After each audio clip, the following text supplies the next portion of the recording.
जय जोहार, नमस्कार। दैनिक छत्तीसगढ़ चैनल देख रहे हैं आप और छत्तीसगढ़ प्रदेश की आज की तमाम सभी महत्वपूर्ण बड़ी खबरों की शुरुआत आज की पहली बड़ी खबर के साथ।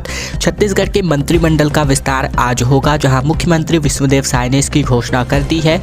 बृजमोहन अग्रवाल, ओपी चौधरी समेत कुल 9 विधायक मंत्री पद की शपथ आज लेने वाले हैं। छत्तीसगढ़ के मुख्यमंत्री विष्णुदेव साय की कैबिनेट का विस्तार आज होगा, जहां साय मंत्रिमंडल में कौन कौन विधायक होंगे इस बात पर मुहर लग चुकी है। दिल्ली के नेताओं के नाम फाइनल होने के बाद राजभवन प्रपोजल भेज दिया गया है। मुख्यमंत्री विष्णुदेव साय ने इसकी जानकारी दी है। मंत्रिमंडल का शपथ ग्रहण समारोह राजभवन में आज सुबह 11:45 पर होगा। स्टेट गैरेज के अधिकारियों को भी गाड़ी तैयार रखने का निर्देश दिया जा चुका था। पहले से ही स्टेट गैरेज के जिम्मेदारों का कहना है कि उनकी तरफ से 11 गाड़ियां तैयार कराई जा रही हैं। इन गाड़ियों को निर्देश मिलने के बाद पुलिस लाइन भेज दिया जाएगा। इसके अलावा बृजमोहन अग्रवाल, केदार कश्यप, राम विचार नेताम, दयालदास बघेल, टंक राम वर्मा, ओपी चौधरी, लखनलाल देवांगन, श्याम बिहारी जायसवाल, लक्ष्मी राजवाड़े और विभिन्न मंत्रियों के नाम इसमें शामिल हैं। छत्तीसगढ़ विधानसभा में अनुपूरक बजट पास हो चुका है। इसमें 3800 करोड़ रुपए 2 साल के बकाया बोनस के लिए, जबकि पीएससी मुद्दे पर 2 महिला विधेयकों में बहस हो गया। दरअसल छत्तीसगढ़ के विधानसभा के शीतकालीन सत्र के आखिरी दिन 12,992 करोड़ रुपए का अनुपूरक बजट पास किया गया। सीएम विष्णुदेव साय ने बताया कि इसमें किसानों के लिए 2 साल के बकाया धान बोनस का भुगतान के लिए तकरीबन 3800 करोड़ रुपए, महतारी वंदन योजना के लिए 1200 करोड़ रुपए, जबकि कई मुद्दों को लेकर के पक्ष और विपक्ष में तंज और बहस देखने को मिला, जिसमें से पीएससी मुद्दे पर 2 महिला विधायक लता उसेंडी और अनिला भेड़िया में जम करके बहस हो गई। सीएम ने बताया कि हर घर तक नल से जल के लिए 1230 करोड़ रुपए का प्रावधान किया गया है। कृषक जीवन ज्योति योजना के लिए अनुपूरक बजट में 1102 करोड़ का अतिरिक्त प्रावधान है। केंद्रीय स्वास्थ्य योजनाओं के लिए 225 करोड़ 25 लाख रुपए का प्रावधान रखा गया है। इसके अलावा बता दें कि अजय चंद्राकर ने बिरनपुर हिंसा की सीबीआई जांच कराने की मांग की है। जहां पिछली सरकार ने भ्रष्टाचार के कारण सीबीआई को यहां बैन किया है, ये अजय चंद्राकर ने कहा। इसके अलावा कर्ज माफी और बिजली बिल पर भी जोरदार हंगामा देखने को मिला। कांग्रेस सदस्य उमेश पटेल ने बिजली बिल हाफ योजना बंद किए जाने को लेकर सवाल किया। क्या योजना बंद होगी, इसे स्पष्ट करें, और योजना को लेकर भाजपा सदस्य जो बयान दे रहे हैं वो सही है या नहीं। तंज कसते हुए इन्होंने कहा कि यह भगवा नहीं ठगवा सरकार है। छत्तीसगढ़ में भूमिहीन कृषि मजदूरों को सालाना 10,000 रुपए की राशि दिलाई जाएगी, जहां अब योजना का नाम जो है राजीव गांधी ग्रामीण भूमिहीन कृषि मजदूर न्याय योजना से बदलकर दीनदयाल उपाध्याय के नाम से योजना बनाई गई है। बेरोजगारी भत्ता भी अब साय सरकार देने वाली है, ये साय सरकार ने स्पष्ट कर दिया है। छत्तीसगढ़ की नई सरकार भी प्रदेश के बेरोजगार युवाओं को बेरोजगारी भत्ता दे रही है। ऐसे में अनुपूरक बजट में बेरोजगारी भत्ते के लिए तकरीबन 250 करोड़ रुपए का प्रावधान है। इसके अलावा भूमिहीन कृषि मजदूरों को सालाना 10,000 और विवाहित महिलाओं को 12,000 रुपए देने की योजना जल्द शुरू होने वाली है। बजट में इसके अलावा दूसरी विभिन्न परियोजनाओं को लेकर भी प्रावधान किए गए हैं। मुख्यमंत्री विष्णुदेव साय ने विधानसभा सत्र के दूसरे दिन सदन में अपना पहला और चालू वित्तीय वर्ष का दूसरा अनुपूरक बजट पेश किया। 12,992 करोड़ रुपए 70,98,800 के इस अनुपूरक बजट में महतारी वंदन योजना के लिए 1200 करोड़ रुपए की योजना संरक्षित है। इसके अलावा योजनाओं के लिए बजट का प्रावधान इस अनुपूरक बजट में किया गया। पिछली सरकार से बेरोजगारों को तकरीबन 112 करोड़ रुपए की राशि दी गई थी। नई सरकार आखिर क्यों इसको जारी रखना चाहती है, तो बता दें कि भूपेश सरकार ये दावा करती रही है कि प्रदेश में बेरोजगारी दर 0.1% रही है, जबकि बड़ी संख्या में बेरोजगारों ने अपने भत्ते के लिए आवेदन किया, जिसके बाद बीजेपी लगातार बेरोजगारी के मुद्दे पर हमलावर रही। इसीलिए बीजेपी इस योजना को जारी रख रही है। तो वही राजीव गांधी की जगह अब दीनदयाल उपाध्याय के नाम से जो भूमिहीन मजदूर न्याय योजना है ये चलने वाली है। श्री राम के ननिहाल से अयोध्या जाएगा 300 मीट्रिक टन राइस। महाभंडारे में छत्तीसगढ़ का चावल परोसा जाएगा। 28 को सीएम साय इसको रवाना करने वाले हैं। श्री राम लला की मूर्ति की प्राण प्रतिष्ठा 22 जनवरी 2024 को भव्य मंदिर के माध्यम से होने वाली है और इस महा आयोजन के लिए भगवान श्री राम के ननिहाल यानी छत्तीसगढ़ के चंद्रखुरी से 300 मीट्रिक टन चावल भेजा जाएगा। 28 दिसंबर को छत्तीसगढ़ राइस मिलर्स एसोसिएशन के चावल से भरे ट्रकों को मुख्यमंत्री विश्वदेव साय हरी झंडी दिखाकर रवाना करेंगे। छत्तीसगढ़ राइस मिलर्स संगठन के प्रदेश अध्यक्ष योगेश अग्रवाल ने बताया कि भगवान श्री राम लला की प्राण प्रतिष्ठा को लेकर देश भर में उत्साह है। इस भव्य आयोजन में होने वाले भंडारे में प्रदेश के सभी राइस मिलर्स मिलकर अच्छी किस्म का चावल भेजने वाले हैं। बिलासपुर राइस मिलर्स एसोसिएशन के सेक्रेटरी संजय दुआ ने बताया कि प्राण प्रतिष्ठा कार्यक्रम में दुनिया भर से श्रद्धालु बड़ी संख्या में अयोध्या पहुंचेंगे और इसके लिए आयोजन समिति की ओर से महाभंडारे का आयोजन किया गया है। 10वीं और 12वीं के बोर्ड परीक्षा के लिए नोटिस जारी हो चुका है और जल्द ही इसके लिए एग्जाम का टाइम टेबल अपडेट कर दिया जाएगा। पासिंग मार्क्स को लेकर भी एक नया अपडेट छत्तीसगढ़ माध्यमिक शिक्षा मंडल ने जारी किया है। छत्तीसगढ़ में होने वाली 10वीं और 12वीं की बोर्ड परीक्षाएं मार्च के प्रथम सप्ताह से शुरू हो सकती हैं। इसका टाइम टेबल बनकर तैयार है। उम्मीद जताई जा रही है कि माध्यमिक शिक्षा मंडल हफ्ते भर के भीतर इसको जारी कर देगा। 10वीं और 12वीं बोर्ड परीक्षा के लिए इस बार 6,04,000 स्टूडेंट्स ने अपना नामांकन भरा है। 10वीं की परीक्षा में तकरीबन 3.5 लाख स्टूडेंट्स हिस्सा लेंगे, तो वहीं 12वीं बोर्ड में तकरीबन 2.5 लाख परीक्षार्थी हिस्सा लेने वाले हैं। माध्यमिक शिक्षा मंडल में 10वीं और 12वीं बोर्ड की प्रैक्टिकल परीक्षाओं के लिए नोटिफिकेशन पहले ही जारी हो चुका है। इसके तहत प्रैक्टिकल परीक्षाएं 10 जनवरी से प्रारंभ होंगी। इन परीक्षाओं की फाइल और प्रोजेक्ट 6 महीने तक सुरक्षित रखे जाएंगे। प्रायोगिक प्रोजेक्ट और थ्योरी परीक्षाओं के लिए पासिंग मार्क्स जरूरी है। इसके लिए वार्षिक परीक्षा में इन अंकों को जोड़ा जाएगा। गौरतलब है कि कुछ स्कूलों द्वारा समय पर माध्यमिक शिक्षा मंडल को परीक्षा के रिकॉर्ड नहीं भेजे जाते थे और इससे बोर्ड का काम प्रभावित होता है। ऐसे में परिणाम रोकने पड़ते हैं और इसे देखते हुए स्कूलों में माध्यमिक शिक्षा मंडल ने 6 माह तक रिकॉर्ड रखने का निर्देश जारी किया है। इसके अलावा बता दें कि स्कूल शिक्षा विभाग के जो मुख्य सचिव हैं वो अभी तक तय नहीं किए जा चुके हैं। इस वजह से इस बार समय सारणी घोषित करने में देरी हो रही है। छत्तीसगढ़ पुलिस में कांस्टेबल के 5,967 पदों पर वैकेंसीज जारी हुई हैं, जहां 1 जनवरी 2024 से आवेदन की प्रक्रिया शुरू हो रही है।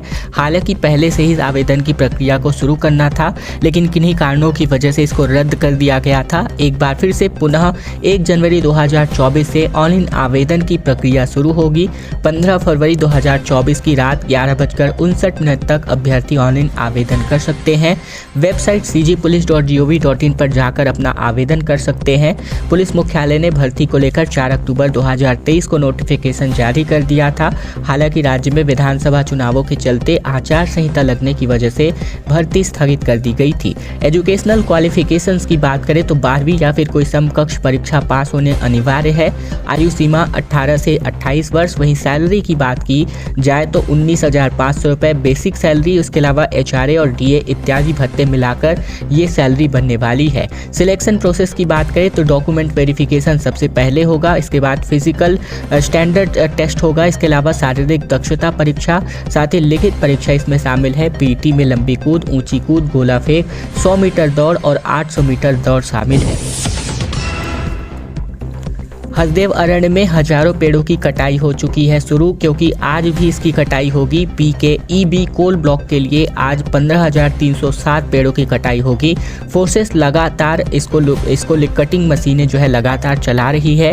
दरअसल सरगुजा जिले के उदयपुर में संचालित PKEB कोल ब्लॉक के लिए हजारों पेड़ काट दिए गए। PKEB कोल ब्लॉक के लिए तकरीबन 91 हेक्टेयर से तकरीबन 15,307 पेड़ों की कटाई होगी।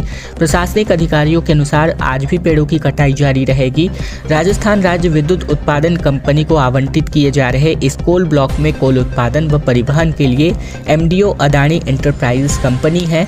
सरगुजा के उदयपुर में राजस्थान राज्य विद्युत उत्पादन कंपनी लिमिटेड को आवंटित किए गए परसा ईस्ट केतेबासन कोल ब्लॉक के लिए तकरीबन 2,682 हेक्टेयर भूमि आवंटित की गई है, जिसमें से 70% एरिया फॉरेस्ट लैंड है। 2013 से हसदेव अरण्य क्षेत्र के इस कोल ब्लॉक में कोल उत्पादन किया जा रहा है। पिछले वर्ष छत्तीसगढ़ की सरकार ने इस खदान क्षेत्र के 134 हेक्टेयर भूमि पर कोल माइनिंग की परमिशन दी है। छत्तीसगढ़ के सांसद दीपक बैज सहित कुल 3 सांसद एक बार फिर से संसद की कार्यवाही से निलंबित हो गए हैं। दोनों सदनों से कुल मिलाकर 146 सांसद अब तक निलंबित हो चुके हैं। दरअसल सदन की कार्यवाही को बाधित करने और कागज फाड़कर स्टाफ पर फेंकने के मामले में बीते दिन कांग्रेस के 3 और सांसदों को लोकसभा से निलंबित कर दिया गया। निलंबित सांसदों में डीके सुकेश, नकुल नाथ और दीपक बैज शामिल हैं। इसी के साथ ही दोनों सदनों में अब तक कुल मिलाकर 146 सांसदों की निलंबित कार्यवाही हो चुकी है। लोकसभा में प्रेस और पत्र पत्रिका पंजीकरण विधेयक 2023 पर चर्चा के दौरान केंद्रीय संसदीय कार्य मंत्री प्रहलाद जोशी ने तीनों सांसदों को निलंबित करने का प्रस्ताव सदन में रखा। पीठासीन सभापति रमा देवी ने सदन द्वारा प्रस्ताव पर रजामंदी देने के बाद इसे पारित होने की घोषणा कर दी। इससे पहले गुरुवार को सदन में प्रकाशन के समापन के बाद लोकसभा स्पीकर ओम बिरला ने कांग्रेस के 3 सांसदों जिनमें डीके सुकेश, नकुल नाथ और दीपक बैज का नाम लेते हुए कहा था कि ये तीनों सांसद बार बार सदन की कार्यवाही को बाधित कर रहे हैं, प्ले कार्ड लेकर आ रहे हैं, नारेबाजी कर रहे हैं और कागज फाड़कर स्टाफों पर फेंक रहे हैं। यह सदन की मर्यादा के अनुकूल नहीं है, यह तरीका ठीक नहीं है और ऐसा कहकर इन सांसदों को सांसद की कार्यवाही से निलंबित किया गया है। छत्तीसगढ़ बीजेपी के प्रदेश अध्यक्ष बनाए जा चुके हैं किरण सिंहदेव। अरुण साव के डिप्टी सीएम बनने के बाद संगठन में बड़ा बदलाव हुआ, महामंत्री भी अब बदले जाएंगे।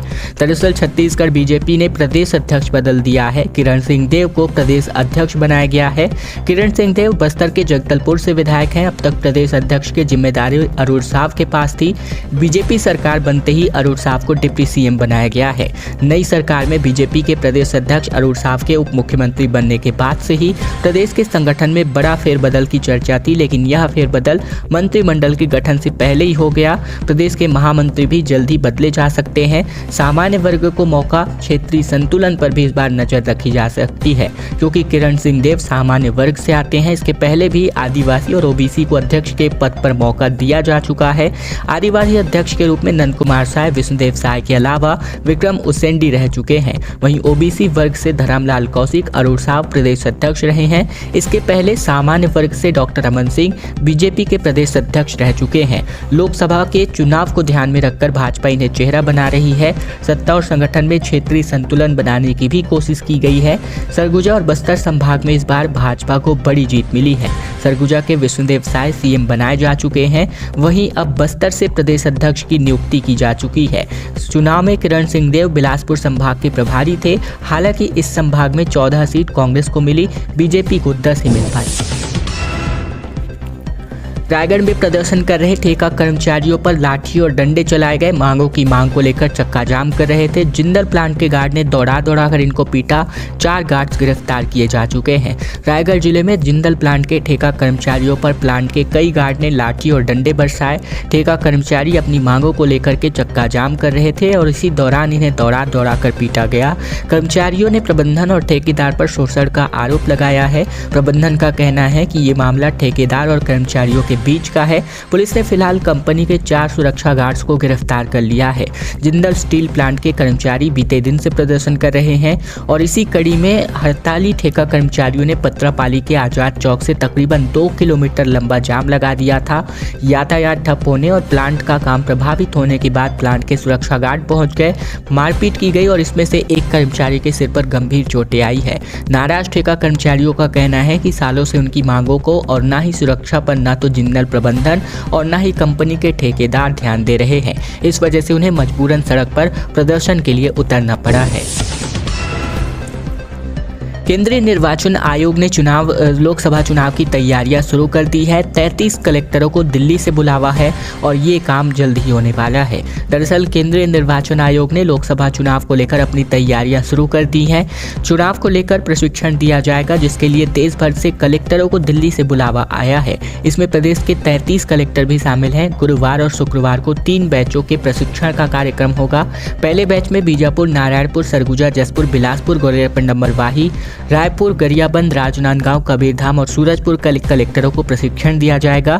तो वही दूसरे बैच में दंतेवाड़ा, कोंडागांव, कोरबा, कोरिया, रायगढ़, सक्ती, धमतरी, बालोद, खैरागढ़, बेमेतरा और बलरामपुर। तीसरे बैच में बस्तर, कांकेर, सुकमा, मनेंद्रगढ़, जांजगीर चांपा, मुंगेली, बलौदा बाजार और महासमुंद के कलेक्टरों को प्रशिक्षण दिया जाएगा। बिजली बिल हाफ पर डिप्टी सीएम की सफाई वाला वीडियो अब आया है, जहां वीडियो दिखाकर विजय शर्मा ने कहा कि बिल नहीं बल्कि बिजली हाफ नहीं होगी, ये कहा था। दरअसल नई सरकार आने के बाद से बिजली बिल हाफ योजना को लेकर दिए गए अपने बयान पर डिप्टी सीएम विजय शर्मा ने सफाई दी है। शर्मा का कहना है कि उन्होंने बिजली बिल हाफ योजना बंद नहीं होने की बल्कि बिजली जो है हाफ नहीं कटौती किए जाने की बात कही थी। दरअसल पिछले कुछ दिनों से विजय शर्मा का एक बयान काफ़ी सुर्खियों में था, जिसमें कथित रूप से ये कहा जा रहा था कि विजय शर्मा ने कहा था कि हाफ बिजली बिल योजना बंद होगी। ये बयान जैसे ही सोशल मीडिया पर वायरल हुआ, वैसे ही हाफ बिजली बिल योजना का फ़ायदा ले रहे उपभोक्ता परेशान हो गए। शर्मा ने उसी बयान का वीडियो दिखाकर कहा कि उन्होंने कभी ये नहीं कहा कि बिजली बिल हाफ योजना बंद होगी, बल्कि बिजली हाफ बंद करने की बात कही थी। उन्होंने कांग्रेस का आरोप लगाते हुए कहा कि कोई मुद्दा कांग्रेस के पास नहीं रह गया है, इसीलिए वे इस बयान पर लेकर राजनीति कर रहे हैं। हार की समीक्षा का कार्यक्रम इन दिनों प्रदेश में कांग्रेस में चल रहा है, जहां प्रदेश में कांग्रेस कमेटी की 2 दिवसीय बैठक चलाई जा रही है। पूर्व मंत्री और निर्वाचित विधायक इसमें शामिल हुए हैं। प्रदेश कांग्रेस मुख्यालय राजीव भवन में रायपुर में 2 दिवसीय समीक्षा बैठक रखी गई है। इसमें बात करें तो शाम 4 बजे से प्रदेश कार्य समिति के सदस्य और पूर्व मंत्री साथ ही नवनिर्वाचित विधायकों की बैठक हो रही है। वहीं 23 दिसंबर को सुबह 11 बजे प्रदेश कांग्रेस कमेटी के संयुक्त महामंत्री और सचिव, दोपहर 12:30 बजे विधानसभा चुनाव, इसमें टिकटों के वंचित पूर्व विधायक, दोपहर 2 बजे प्रदेश मोर्चा संगठन और प्रकोष्ठ विभाग के अध्यक्षों की बैठक होगी। इसकी जानकारी कांग्रेस संचार विभाग के अध्यक्ष सुनील आनंद